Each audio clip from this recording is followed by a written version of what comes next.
Hello dear friends, मैं हूं शाहान little artist एक नए वीडियो के साथ। इस वीडियो में मैं आपको दिखाऊंगा कि मैं कौन कौन से टूल्स अपने रोजमर्रा ड्राइंग में इस्तेमाल करता हूं और कौन कौन से टूल्स बिगिनर आर्टिस्ट के लिए अच्छे हैं और कौन कौन से टूल्स एक अच्छे आर्टिस्ट के लिए अच्छे हैं। तो इसमें मैं आपको दिखाऊंगा कि शेडिंग के लिए मैं कौन से टूल्स इस्तेमाल करता हूँ, ब्लेंडिंग के लिए कौन से टूल इस्तेमाल करता हूँ, इसके अलावा मैं जो आउटलाइन ड्रा करता हूँ वो मैं कैसे ड्रा करता हूँ और डार्क एरियाज के लिए मैं क्या क्या इस्तेमाल करता हूँ। बेसिकली तो आर्ट में तीन चीजें होती हैं। फर्स्ट तो आउटलाइन हो गया, second graphite and charcoal work और लास्ट में आता है लाइट और हाईलाइट। तो लाइट और हाईलाइट के लिए हम इरेजर इस्तेमाल करेंगे और इसके अलावा एक हाईलाइटर है जिसका नाम है एक जेल पेन नाम है उसका, कीप स्माइलिंग कंपनी का है। तो वो भी मैं आपको दिखाऊंगा कि आपको भी ये जरूर बाय करने चाहिए अगर आप एक अच्छा आर्टिस्ट बनना चाहते हैं, आप एक रियलिस्टिक आर्ट वर्क करना चाहते हैं तो ये टूल्स फिर आपके लिए मस्ट है। तो चलिए दोस्तों ये वीडियो देखते हैं। सो गाइस, मैं अब आपको दिखाने वाला हूँ कि मैं क्या क्या टूल्स इस्तेमाल करता हूँ अपने डेली बेसिक्स के ड्राइंग में। तो इस तरह मैं यूट्यूब पर तो बहुत सारे वीडियोस अपलोड करता रहूँगा, लेकिन सबसे पहले चूँकि मेरी सही वीडियो है अभी मैं यूट्यूब पर अपलोड कर रहा था, तो मैंने सोचा कि टूल्स के हवाले से अपलोड कर दूँ, क्योंकि टूल्स के बारे में फिर बहुत से लोगों का मसला होता। सो दोस्तों, अब आते हैं टूल्स की तरफ कि मैं कौन कौन से टूल्स इस्तेमाल करता हूँ अपने रोज़मर्रा के ड्राइंग में। तो ये है मेरे कुछ टूल्स जो मैं रोज़मर्रा इस्तेमाल करता हूँ अपने ड्राइंग में, और मैं आपको भी रिकमेंड करूँगा कि आप ये इस्तेमाल करें, क्योंकि ये टूल्स जब भी आप कोई ड्राइंग करते हैं तो ये टूल्स खामखा मस्ट होते हैं, आपको इससे ख़रीदना पड़ेगा। इसके ज़रिए से ही आप एक रियलिस्टिक ड्राइंग बना सकते हैं। तो इसमें पहले नंबर पर जो मैंने रखा है तो ये है ब्लेंडिंग स्टम्प्स। जब भी आप शेडिंग करते हैं चारकोल पेंसिल के ज़रिए या कोई भी अदर ग्रेफाइट पेंसिल के ज़रिए, तो आपको इन चीज़ों की बहुत ही अशद ज़रूरी होती है। आप ये टूल्स यानी ब्लेंडिंग स्टम्प्स बहुत ही इजीली मंगवा सकते हैं, दराज पर भी मिलता है, अमेज़ॉन पर भी मिलता है। इसके अलावा आप आर्ट मार्केट में जाए तो वो भी आपको दे सकता है ये मटेरियल। तो ये है कुछ ब्लेंडिंग स्टम्प्स, ये भी ड्राइंग में बहुत ही मस्त होते हैं। अब आते हैं ये जो दूसरा चीज़ है तो ये है हमारे पास शेडिंग ब्रशेज़। बेसिकली तो ये ब्रशेज़ जो है तो ये तो ऑयल पेंटिंग के है, लेकिन मैंने इसको शेडिंग के लिए इस्तेमाल किया कि ये बहुत ही अच्छी तरीके से शेडिंग कर पाता है। ये भी मेरे पास एक शेडिंग ब्रश है, आप इसको देख सकते कि ये कितना स्मूथ है। तो जितना ये स्मूथ होगा उसी तरह ही आपका ड्राइंग, इसमें टेक्सचर नहीं आएंगे, पेंसिल स्ट्रोक्स नहीं आएंगे और आप बहुत ही अच्छी तरीके से अपनी आर्ट वर्क कर सकते हैं। इसके अलावा ये कुछ मेकअप ब्रशेस हैं, ये भी आप इस्तेमाल करें। और ये ब्लेंडिंग ब्रशेस हो गए। फॉर एग्ज़ाम्पल मैं एक चीज़ ड्रा करूँगा तो इसमें पेंसिल स्ट्रोक्स दिखाई देंगे, तो उसको साफ़ करने के लिए ताकि वो न दिखाई दे, इसलिए हम ये ब्लेंडिंग ब्रशेस जो है ये इस्तेमाल करते हैं। तो ये भी जब भी आप तो अब आते हैं ग्रेफाइट पेंसिल्स की तरफ कि मैं कौन से ग्रेफाइट पेंसिल इस्तेमाल करता हूँ। तो बेसिकली तो मैं फेबर कैस्टल के जो ग्रेफाइट पेंसिल है वो मैं इस्तेमाल करता हूँ, क्योंकि फेबर कैस्टल के आप जितने भी ग्रेफाइट पेंसिल देख लें, चाहे चारकोल पेंसिल देख लें, तो बहुत ही अच्छी तरीके से काम करते हैं। तो ये फेबर कैस्टल 9000 सीरीज़ है, 9000, तो आप भी इसको इस्तेमाल करें अपने ड्राइंग में। फिर इसमें जो ये एफ़ है तो ये मैं आउटलाइंस के लिए इस्तेमाल करता हूँ।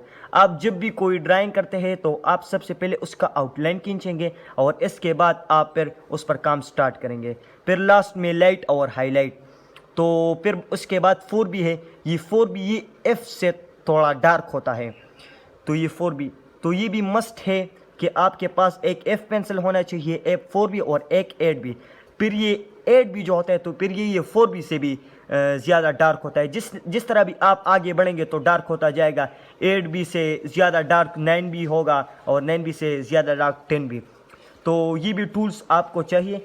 आपके पास अगर फेबर कैस्टल नहीं है तो आप किसी और ब्रांड की भी यूज़ करें, लेकिन अच्छी क्वालिटी की हो तो आपकी ड्राइंग ऐसा ही अच्छा आएगा। तो अब इसको रखते हैं।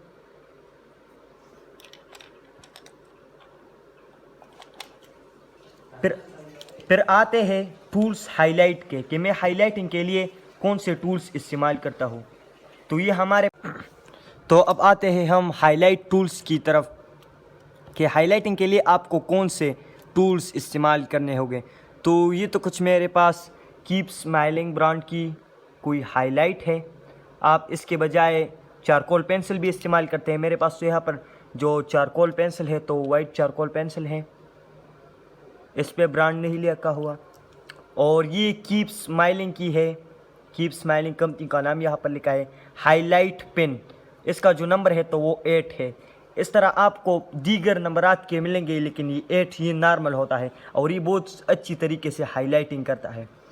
जब आप किसी ऐसी वाइट हेयर्स बनाते हैं या इसके अलावा कोई और वाइट चीज़ बनाते हैं तो इसके लिए आप इस जेल पेन यानी हाईलाइट पेन का इस्तेमाल करेंगे। तो इस तरह ये एक और भी है मेरे पास, यहाँ पर मैंने 2 ख़रीदी थी। ये भी आप अमेज़ॉन पर सर्च करते हैं, गूगल पर सर्च कर सकते हैं या किसी भी अच्छी मार्केट से मंगवा सकते हैं। अब आते हैं चारकोल पेंसिल की तरफ। तो बेसिकली तो चारकोल पेंसिल में आपके साथ ब्लैक होंगे, लेकिन ये वाइट भी है। जब आप चारकोल ड्राइंग करते हैं और आप कोई वाइट हेयर बनाते हैं या इसके अलावा कोई और लाइट सी चीज़ बनाते हैं तो इसके लिए आपको इस चारकोल की भी ज़रूरत होगी।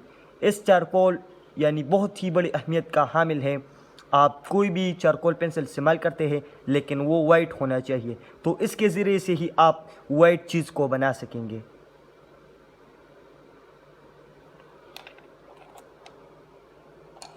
अब आते हैं चारकोल पेंसिल की तरफ।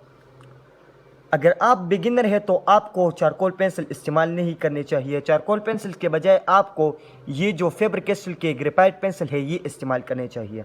लेकिन अगर आपका प्रैक्टिस है तो आपको डार्क जगह अगर आप बनाना चाहते हैं तो फिर उसके लिए आपको चारकोल पेंसिल्स की बहुत ज़्यादा ज़रूरत होगी, क्योंकि ग्रेफाइट पेंसिल जो है वो ग्रे काम करता है, वो कभी भी डार्क काम नहीं करता जिस तरह की चारकोल काम करता है। तो 8B 9B 10B इससे भी ज़्यादा ये चारकोल डार्क होते हैं, और चारकोल से डार्क मेरी नज़र में कोई चीज़ भी नहीं। तो मैं तो ज़्यादातर जो चारकोल इस्तेमाल करता हूँ तो ये मेरीज़ जो रजिस्टर्ड कंपनी है, ये चाइना से इस कंपनी का ताल्लुक़ है। तो इसका सॉफ्ट चारकोल है। चारकोल में 3 टाइप्स होते हैं, एक होता है न्यूट्रल, एक होता है सॉफ्ट और एक होता है मीडियम। तो इसमें जो सबसे ज़्यादा डार्क होता है तो वो सॉफ्ट होता है। ये आप मस्टैचूज़, बियर्ड, हेयर हो गए और इस तरह और भी जो क्लॉथ्स हो गए, लेकिन जब वो बहुत ही ज़्यादा ब्लैक हो इस चारकोल की तरह, तो इसके लिए आप ये चारकोल सॉफ्ट का इस्तेमाल करेंगे। और ये जो चारकोल है तो ये नयोन। तो अब मैं आपको बताता चलूँ कि मैं कौन सा शार्पनर इस्तेमाल करता हूँ। तो मैं फेबर कैस्टल का ब्रांड का जो शार्पनर है वो इस्तेमाल करता हूँ। इसमें एक 21 डिग्री का है और दूसरा 24 डिग्री का। तो ये भी बहुत इजीली आपको मिल सकता है। आप इसके अलावा कोई भी और शार्पनर इस्तेमाल कर सकते हैं। ये फेबर कैस्टल के जो पेंसिल्स है तो इसके शार्पनिंग के लिए ये इस्तेमाल होता है। तो मैं भी ये आपको रिकमेंड करूँगा। ये भी ड्राइंग में मस्ट होना चाहिए। अगर आपका जो पेंसिल हो वो शार्प हो तो आपका ड्राइंग इतना ही अच्छा रहेगा। अब इसको रखते हैं। और दूसरी बात इस कटर की आती है कि ये मैं किसके लिए इस्तेमाल करता हूँ। तो चारकोल को शार्प करने के लिए आपको या नाइफ़ या इसी तरह कुछ कटर की ज़रूरत होगी, क्योंकि चारकोल जो है ये इसके ज़रिए से शार्प नहीं हो सकता, इसकी निब भी टूट सकती है। और आखिर में ये है डरवेंट। ये दरअसल एक इलेक्ट्रिक इरेज़र है डरवेंट ब्रांड का। ये भी माइक्रो जो आप वर्क करते हैं डिटेल ड्राइंग, आप स्किन टोन्स ड्रा करते हैं, इसके अलावा और भी जो शाइनी हेयर्स हैं तो इसके लिए आप डरवेंट की ये इस्तेमाल करें। इसमें यहाँ पर सेल्स लगते हैं, ये 2 सेल्स। अब आपको ये पुट करना होगा और इस पर यू ऐसा, और आपको ये बटन फिर इसके बाद फुट करनी होगा। तो आपका जो ड्राइंग है आप उसको फिर इजीली जो है साफ़ कर सकते हैं, वो बहुत ही क्लियर हो जाएगा इसके ज़रिए।